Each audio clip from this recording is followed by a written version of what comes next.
Hey, welcome back to the channel. If you're new here, my name is Josh and I'm a former Christian hip hop artist, but this video has little to do with that. Now, this video is actually going to be a life update. You see, a lot of things have happened since I've used this YouTube channel super actively. So I just wanted to kind of take some time and talk about where I am at when it comes to music, when it comes to moving, and where I'm now located in Florida, and just my work and like what I'm up to. So I don't want to just share that. I want to share some of the lessons and things that I've learned over the last few transitions, because it's been quite a few transitions since I've been using the YouTube actively, and I have plans on using it way more actively. We kind of have a strategy. Stick around and hear about what that's going to look like. But to start off, let's talk about rap. Now, most of you probably know me. If you're following me on this YouTube channel, you probably know me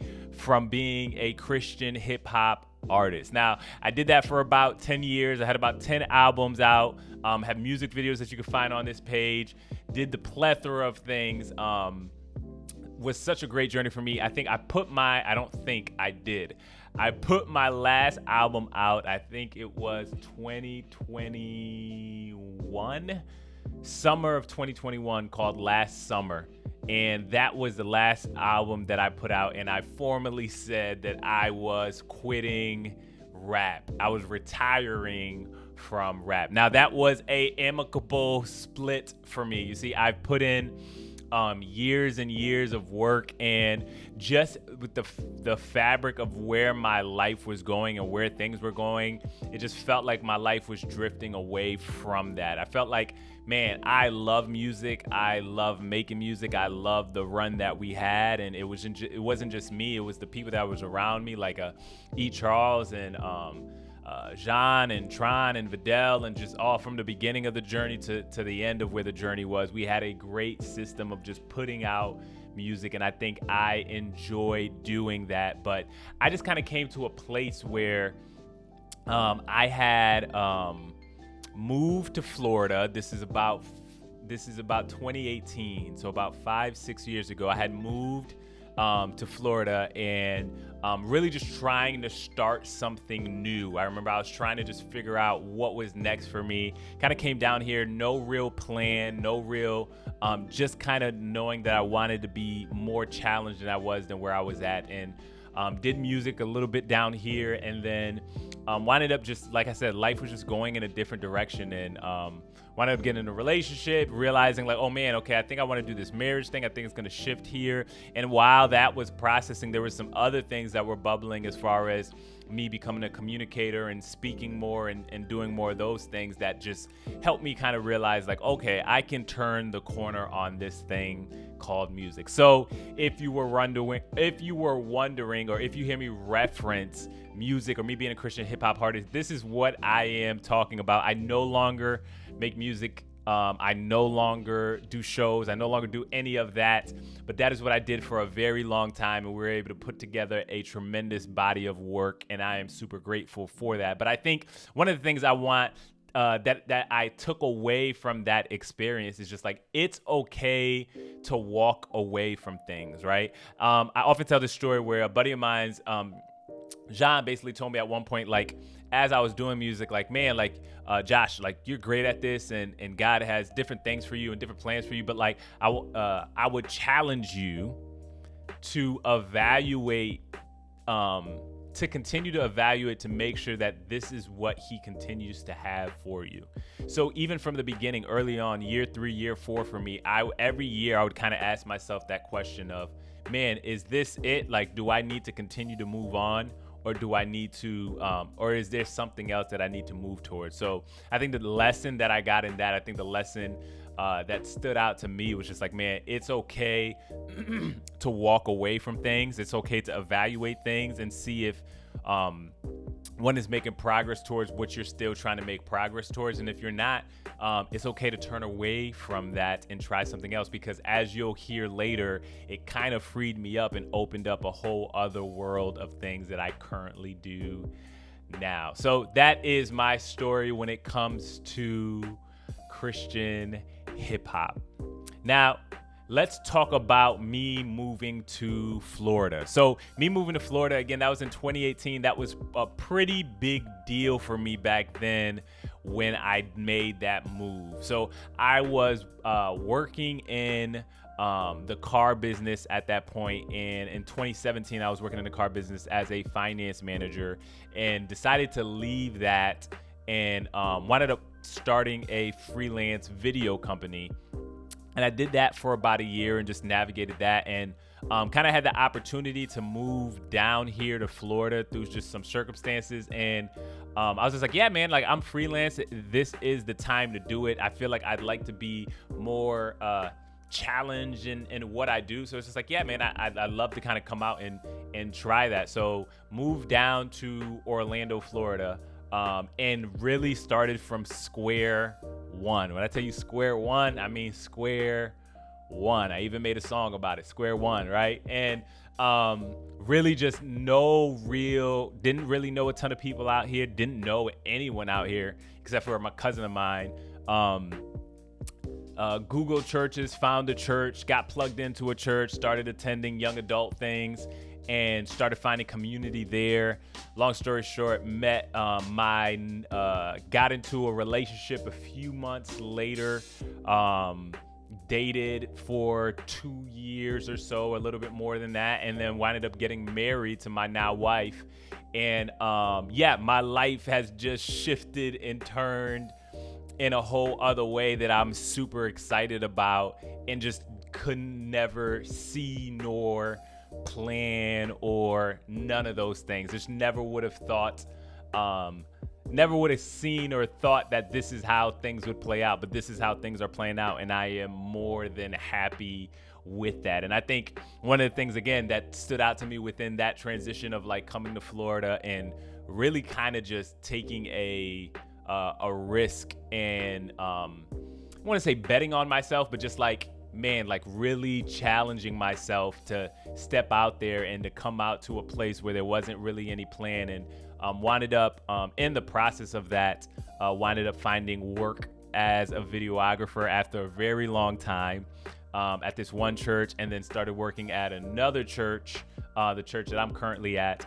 And just was on this journey of a videographer as I navigated down here. But one of the things that stood out to me in that transition as I moved from Connecticut to Florida, one thing that stood out to me is just like, you don't never know how things are gonna shake out. Like you could ask anybody. I was never the type of person that's just like, yeah, man, I want to get out of Connecticut or this or that. Like I was fine where I was at. I didn't really have no issues with anything. I was good. I was kind of hanging. I was chilling. I never would have scripted it or did it, but it's how it planned out, and I'm happy with how it panned out. But just realize that one of the things I always laugh at too is just like, even like relationally, I never knew. When I used to live in Connecticut, I used to be like, man, I don't know, like, who would I date? Who would I get married to? And I never felt like, just like, man, I don't know if my person, if you would, is out here. But the funny thing is winded up finding her in Florida, which is it's just so funny how things shake out, man. You can never predict it. You can never predict it. So I would just say, make plans with open hands. One thing somebody once told me, make plans with open hands, and them things are finna shift, boy. They're gonna shift, but it's gonna be good. It'll play out exactly how it needs to play out. Now, talking about video. So like I said, I came down from Connecticut in the midst of me doing Christian hip hop. I just want to give context and tie everything together. So in the midst of me doing Christian hip hop, as I realized when I was back in Connecticut, I realized that, hey, I might actually be turning the corner on this, and I don't know if I want to continue to do this all the time. So I started putting out my feelers out and started trying to dabble within video, started learning how to do videos. Me and one of my guys that used to work back at Honda, when I was at Honda, we used to watch this one dude do vlogs, and we just used to love just doing vlogs and watching him do vlogs or whatever the case may be. And that's really how I learned the camera. I basically rented a camera from the B&H store in New York one day, got it overnight, vlogged my night, and then edited it the next day. And then I did that for like, winded up liking that camera, saying, man, this is what I want to do. Bought a camera, vlogged for the next 40 days straight, or it's like 30 something days or something. And that's really how I got my crash course into learning video. So fast forward, I was doing freelance video when I was back in Connecticut, moved out here, started looking for work, couldn't really find work, didn't really have a video background. You'll learn that about me, and my story is always a lot of me figuring it out along the way, even though one may not have formal credentials. It's just a matter of just touching and feeling and getting out there and trying to make it happen. But so yeah, I couldn't really find the work that I was trying to look for. Had a couple false starts moving down here as far as different employment opportunities. And then finally got some work at this one church. I'm doing video, did that for a little bit, did that for about almost a year and a half, and then moved over to the current church, which is currently my home church, and was doing video there for the next 2 years or so. And that was just kind of a great journey. I feel like I grew tremendously as a videographer. And I think the thing that was cool and interesting to me was just, man, it was kind of like, it's different version of what music was for me, because it winded up being a outlet for me the same way music was, but it was still storytelling for me. It was either trying to tell my story and things like this over in mediums like this, or it was helping others tell their stories. So short form documentaries and things like that. I used to love doing that. But the thing that sticks out to me about that is I ran into this dude, good friend of mine, I would say a mentor of mine, Sean. And Sean Vella, he really, I feel like mentored me and helped elevate my editing game and just show me just practical things about camera and lighting and this and that. And just truly a mentor for me in that space, and super grateful for one, his mentorship, but then also just his friendship in navigating things. And I think winded up being able to work with him on some projects, and actually won my first Emmy. I won my first Emmy, won an Emmy working on a project with him as a cinematographer. And yeah, man, it was just super cool. It's just been a super cool journey. I never could have planned it. Again, one of those things where it's just like, man, you don't know how things shake out. But I think in the video season of transitions and things that have just been happening, I think the biggest thing that stands out to me is like the importance of finding someone that's already doing it, right? Finding someone that's already doing it. I think I always like to tell this story. When I was back at Honda, my former boss used to tell me, like, Josh, you know what your before I did that, I'll tell the story. I remember I wanted to get into the finance office, and what I used to do is I used to just sit there and I used to talk to the current finance manager, and I would just sit there and just observe and just watch deal after deal, bringing in the deal. He's doing this. I just watch him. What's a credit application? Why are you doing that? Why are you calling this person? What happens if this person doesn't do that? What happens if this person doesn't do that? And it wasn't like, oh, Josh wants to be a finance manager. I was just learning.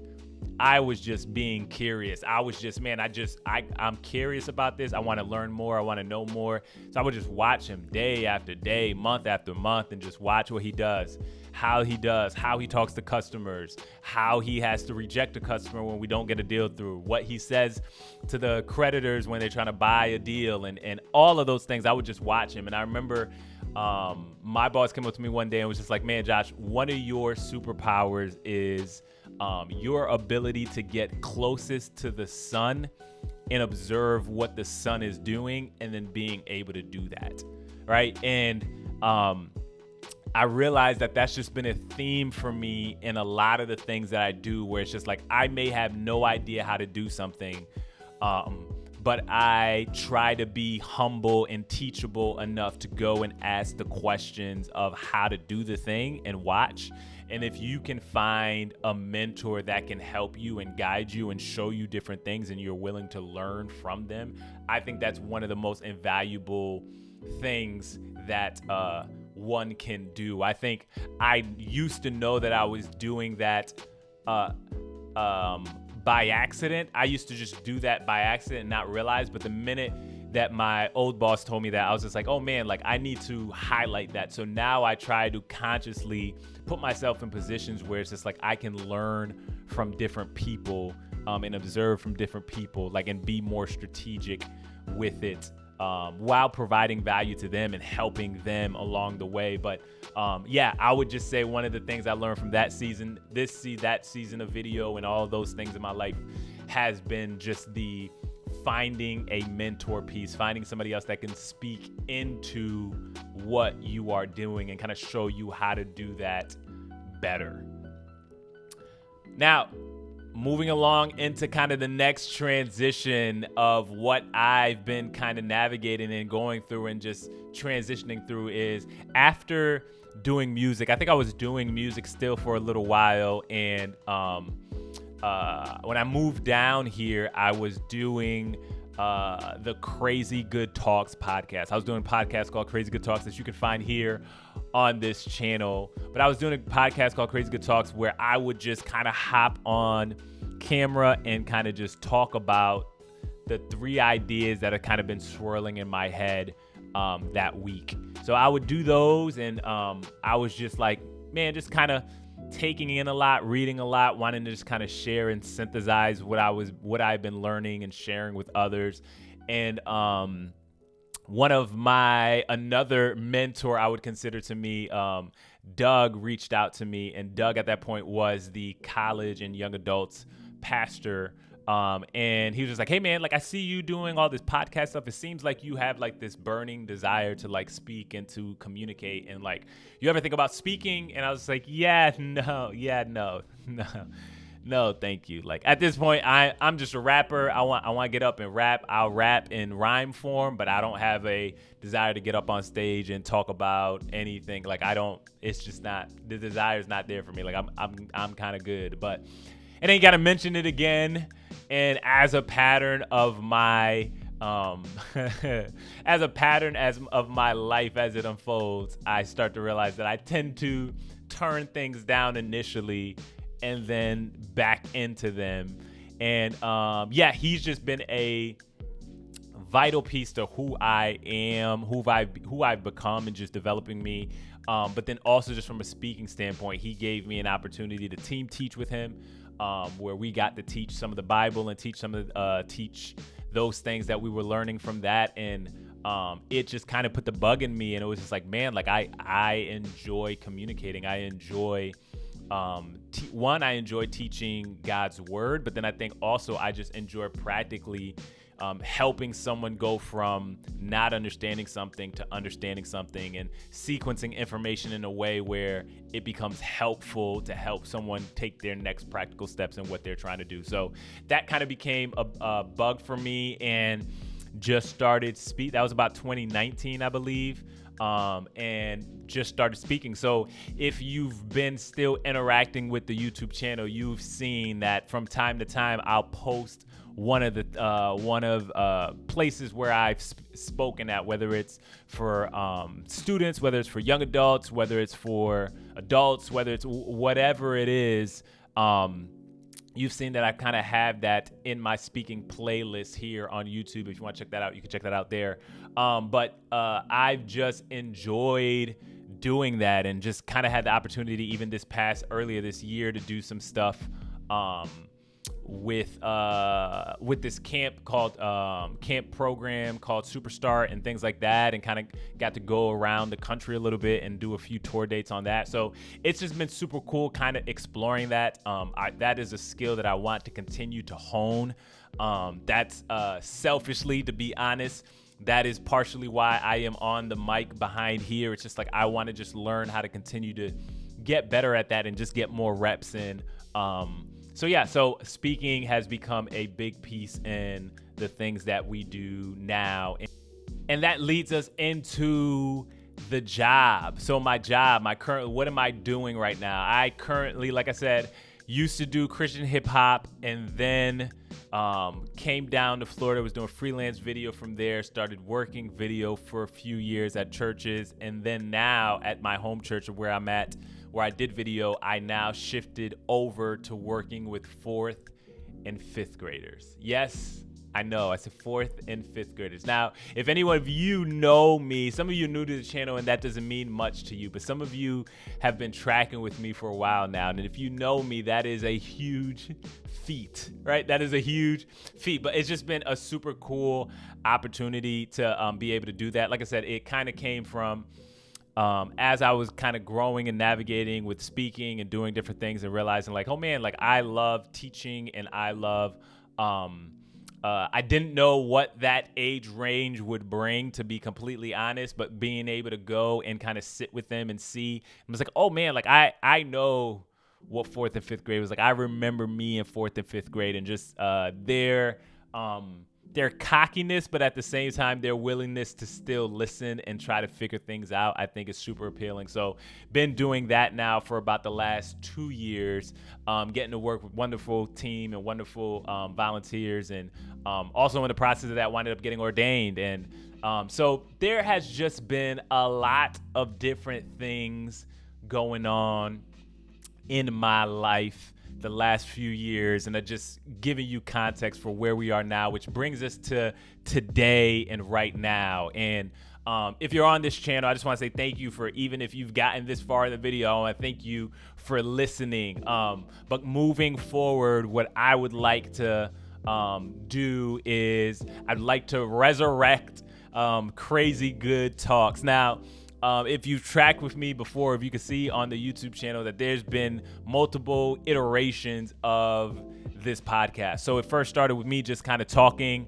then it evolved into back in Connecticut when I was doing that, and then and that was with no audio. I mean, with no video, it was just audio. And then it evolved into a video podcast with me just talking. And then it evolved into me interviewing different people and kind of having conversations with different people. Then I moved down to Florida. Then I was doing it for a little bit there of just me kind of talking, video podcast. And then we had some false starts along the way around COVID and different times where I would try different things and try to get to like more of a show format, but never was, always just tinkering, never really got to the place. And now I think we kind of got to a place where it's like, oh, like I kind of think I know what I want to be, I know what I want to be sharing. I know how I want to be sharing it. And I'm just curious about how things develop. So from a practical, technical side, I'm just like, oh, like I know what I want it to look like. I know how I can provide it consistently. I know what I kind of want to talk about.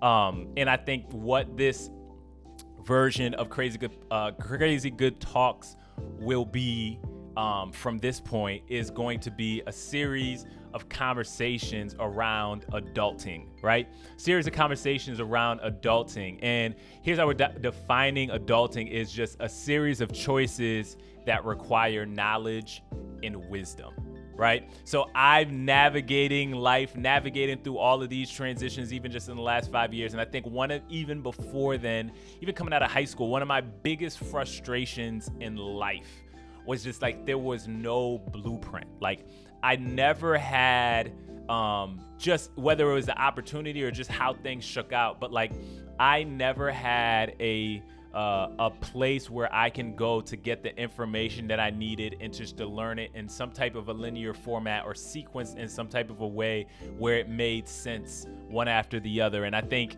talking about a series of conversations about adulting and just realizing that when I say adulting, what do I mean? I mean, it's maturing. I mean, it's going from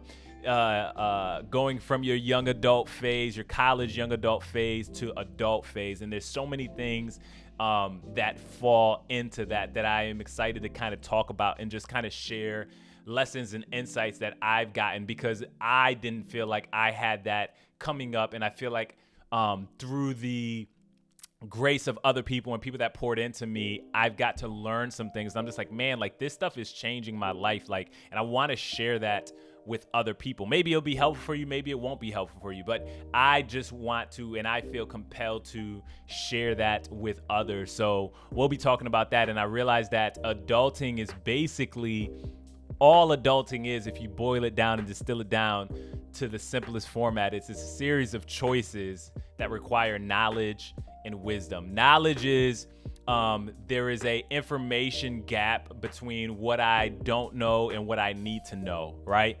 And knowledge can be acquired. So I can learn a thing, I could read the book, I can tell you about it. But then wisdom is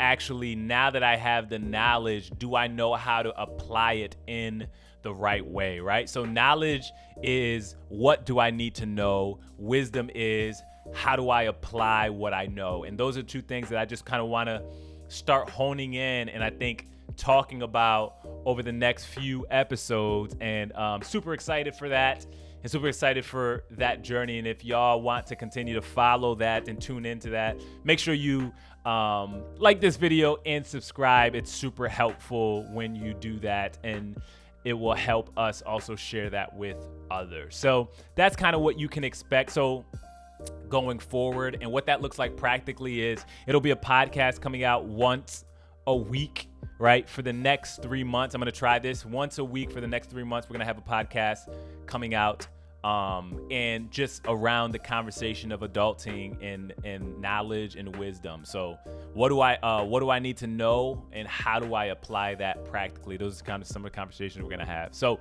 if you got to the end of this video, I just want to say thank you so much for taking your time and catching up with me. I'm so excited for what this channel is going to bring, and I hope that you stay tuned for the journey.